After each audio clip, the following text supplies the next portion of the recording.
You're watching The Legal Breakdown, so we have a little bit of a different kind of episode today.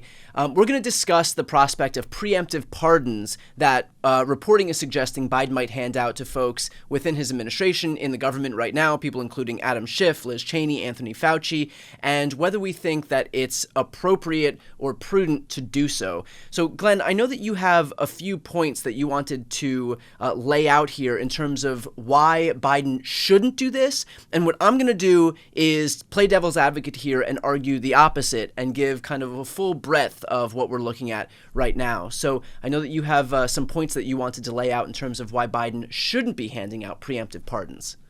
Yeah, Brian, there's a robust debate going on, and there are good arguments on both sides of the issue of whether Joe Biden should pardon the innocent, pardon people who have committed no crimes. Why would he do that? Well, as a way to cut Donald Trump's corruption off at the pass, because Donald Trump just doubled down in an interview with Kristen Welker saying, listen, Liz Cheney ought to be jailed. Benny Thompson ought to be jailed. Why?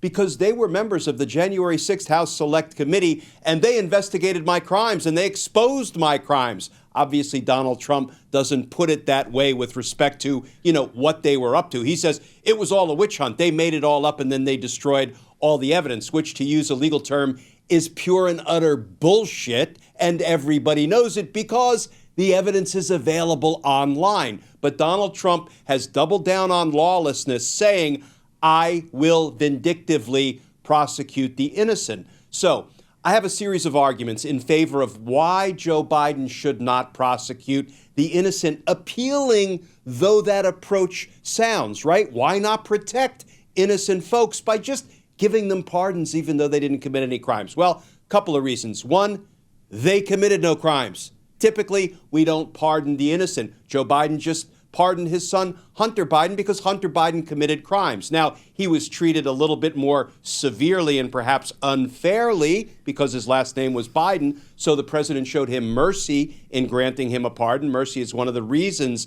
the legitimate reasons to grant pardons. But let's face it, Hunter Biden committed crimes.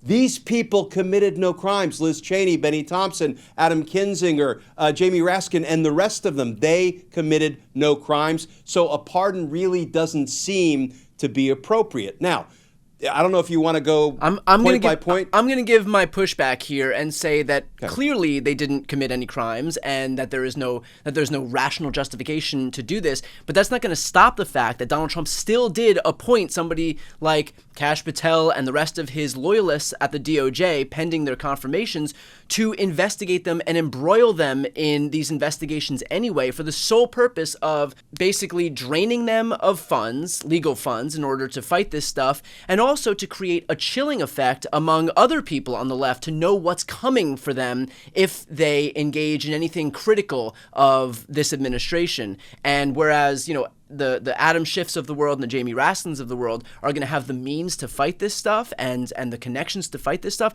the lesser known FBI officials or prosecutors out there might not have those same connections. And so to prevent this from happening in the first place, why not just give them the cover that they need so that they don't get embroiled in a legal battle, a protracted legal battle that's only going to serve the purpose of draining them of money and time and again, serve the purpose of having a chilling effect on the rest of the population.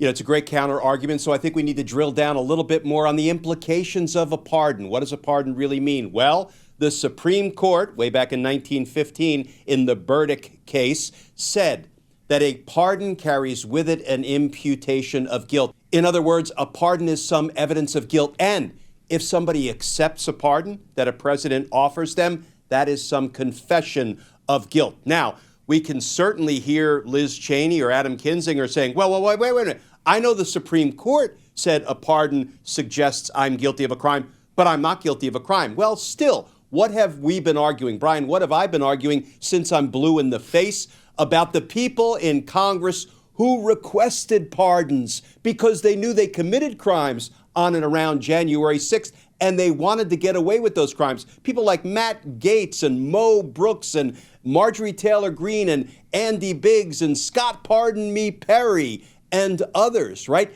They asked for pardons because they knew they'd committed crimes on January 6th. And we've been saying all along, you see, that's a confession of guilt. not just according to me, but according to the U.S. Supreme Court. So I think the message will be sent that if Liz Cheney and Adam Kinzinger and the rest of the J6 committee members accept pardons, there will be this common understanding among, wide swaths of the American population that, of course, that proves they're guilty. Even the Supreme Court said it. That is one of the implications, one of the downsides of accepting a pardon if you're actually innocent. And my pushback to that would be that context matters here, and that we're not in a political environment anymore where people are going to look at that and it's going to count for anything. This is a hyper-polarized partisan environment where it really has not gone to the detriment of any of Trump's officials that they've been pardoned. In fact, they've largely failed up as far as Donald Trump is concerned. And so by Democrats continuing to pretend that taking the high road confers some degree of importance or significance, I think is sadly the product of a bygone era. And I think, again, context matters in this situation. And it's not like a pardon that comes from Joe Biden for somebody like Adam Schiff is going to be viewed as Adam Schiff actually conferring some degree of guilt onto his own actions. In context, it's going to be clear that he had to do it to prevent being prosecuted, or persecuted, I should say, by a DOJ that's being assembled for the express purpose of persecuting these very people. Yeah, no, it's a great counterpoint. So let me move on to another one. And this is a big ticket one for me because not only am I a career rule of law guy, but I am a career courtroom prosecutor. If Joe Biden delivers pardons to a whole bunch of innocent folk who have committed no crimes, that will cut off at the pass Donald Trump's ability to prosecute them, to order his, dirty FBI director or nefarious attorney general to bring baseless charges, vindictive charges. So those cases will never make their way into court. Here's the thing, Brian. It's actually really important that there is some public airing of these matters. What do I mean by that? I would rather see, Donald Trump's Department of Justice bring vindictive, bad faith, lawless, baseless prosecutions and have federal trial court judges in Washington, D.C., who I hold in very high regard. I've tried cases in front of many of them. I tried cases with them when they were federal prosecutors before they joined the federal bench in D.C. I supervised a number of them when they were federal prosecutors in my homicide section at the D.C. U.S. Attorney's Office. They will take their oath of office deadly seriously. They will honor the rule of law. They will remain loyal to the Constitution, and they will dismiss vindictive prosecutions. And what that will do, Brian, is it will bring Donald Trump's abuse of power and lawlessness into full focus, and it might actually accelerate his downfall.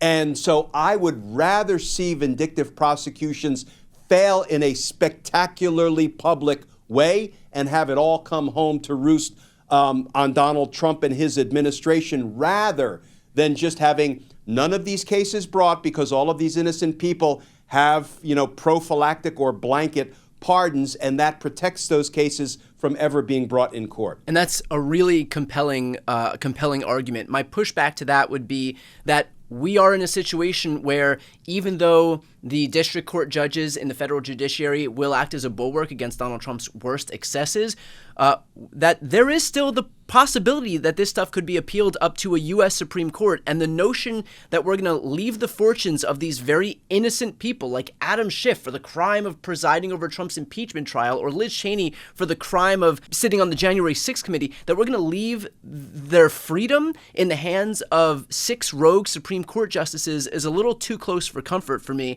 There is also the messaging aspect of this. For example, if Adam Schiff and Liz Cheney and Anthony Fauci are dragged through the mud in terms of sitting in courtrooms and trying to defend themselves, look at what happened with James Comer and the Biden impeachment hearings. They had no basis for any of this stuff, but that didn't stop right-wing media from using using the optics of holding these hearings on Joe Biden's impeachment to feed a certain narrative about Joe Biden himself. And look at the numbers right now in terms of people who consume right-wing media. They largely believe that Joe Biden is part of some sprawling crime family. That's not because there were any facts to back that up. In fact, that's in spite of the fact that there was a glaring lack of facts to back that up. But in large part, just having these hearings unto themselves, just like having court proceedings unto themselves, will lend itself to this narrative that these Democrats have done something wrong just by virtue of the fact that they are fighting for their own freedom. So, Brian, those are great counter arguments, and I readily concede that there are counter arguments to each of the points, each of the arguments that I'm offering. So let me go to my next to last argument, and it is this. If Joe Biden delivers dozens or hundreds of pardons to innocent folk on his way out the door, out of the presidency, I think that all but guarantees that every president moving forward will have to do the same thing. Donald Trump, think about that. When he leaves in 4 years and his administration, if it is populated with the kind of incompetent hacks and knuckleheads that we see him naming to these high government officials, then his administration is going to be running rampant with crime. So Donald Trump will have to pardon everybody in his administration on the way out the door. So what will that mean? It'll mean the next president will do it, and the president after him. If you're an administration full of corrupt officials, you got to pardon them all. Or if you're an administration full of innocent folk, good public servants trying to do the right thing, like the Biden administration and the J6 House Select Committee, well, you've got to give all of them pardons as well, because the next administration coming in may be corrupt and may try to vindictively prosecute them. So think about this, Brian. If we are moving in the direction of every president pardoning all of his executive branch officials on his way out the door, what signal are you sending? You are sending the signal that our executive branch will be ethics-free, right? They will be able to crime with complete impunity, knowing that on the last day of that president's administration, they're going to get their pardon, as does everyone. And that is a recipe for disaster. Of course, Trump may do it anyway, and I'm not pretending like if Biden takes the high road, Trump might be inspired to taking the high road. Ain't going to happen. But I still think pardoning the innocent will only result in pardoning the guilty and the innocent and the guilty and the innocent for all of time moving forward. And I think for my counterpoint to this, I think you landed on it. It's that Donald Trump is committing these abuses right now. So the notion that we are going to get stuck in a precedent where it may happen ignores the fact that we're already in a world where sadly it's happening right now. And so what's going to be more important? Is it going to be trying to hold on to some period of ethics in some bygone era, or is it just recognizing the moment that we're in right now, which is a moment where the executive branch is largely going to abuse the pardon power? And so knowing that we're in that era, that ship has already sailed, we can either do what we have to do, which is to protect the people who need that protection from political persecution, like Adam Schiff, Liz Cheney, Anthony Fauci, and on, or we can continue to take the high road and confer some degree of goodwill to Republicans who are showing us on a daily basis that they are not interested in reciprocating, no matter how much we display good governance. Yeah, great counterpoint. So let me hit you with my last one, and this one in my book is perhaps the biggest reason that I somewhat reluctantly come down on the side of Joe Biden should not pardon the innocent. And it really is because our Supreme Court has crumbled. And that's why I am forced to take this position. So we know that the Supreme Court, indeed the 6 radical right ideologues who have ruled in part that the Constitution is unconstitutional by granting absolute immunity to a criminal president for most of what he does in office. And that's not my take on the Supreme Court ruling in Trump versus United States, the presidential immunity ruling. That comes from one of our preeminent constitutional scholars, Aqid Real Amar, who said in a piece in The Atlantic, after he thoroughly digested the Supreme Court's presidential immunity ruling, he said the Supreme Court has ruled that the Constitution is itself unconstitutional. Here we are. So here is the problem. If Joe Biden gives all of Donald Trump's perceived enemies immunity, what does that mean? It means Donald Trump cannot take his revenge by trying to bring vindictive prosecutions that, as we discussed before, if they did run through public courtrooms, at least we'd have an opportunity to see them fall apart and watch federal judges take Trump and his administration to task for being abusive and lawless. So Donald Trump may say, oh, you mean I can't put Liz Cheney in jail by having my DOJ vindictively prosecute her? You know what the Supreme Court told me I can do? I can exercise my core constitutional functions, and those include, according to the Supreme Court, directing my military to take people into detention without cause, without charges, and without due process, or ordering my DOJ officials to do the same thing, because the Supreme Court said those are core constitutional functions, directing the military and directing the Department of Justice, and nobody can touch me. Indeed, they can't even investigate a president's intent or motive in directing his military or his DOJ to take his enemies into custody, put them in detention camps without cause. A president, the Supreme Court has said, cannot be prosecuted for any of that. However, his military officers and his DOJ officials could be. But you know what? The Supreme Court has a fix for that, too, because in the presidential immunity case, they said, wait a minute, the pardon power is also a core constitutional function. So Donald Trump can sell pardons. He can pardon his military and DOJ officials that he orders to unlawfully put people in detention camps, his enemies. And guess what? Once he pardons those people, they are untouchable. So if Donald Trump cannot vindictively prosecute them, and the federal judiciary, a separate branch of government, can't act as a check or a balance against those vindictive prosecutions, Donald Trump can accomplish punishment of his enemies by exercising his power of lawlessness and his core presidential constitutional functions, and he can detain the Liz Cheneys and his other enemies with the Supreme Court's stamp of approval. And you know what, Brian? I don't want to push Donald Trump to that only solution to go after his perceived enemies.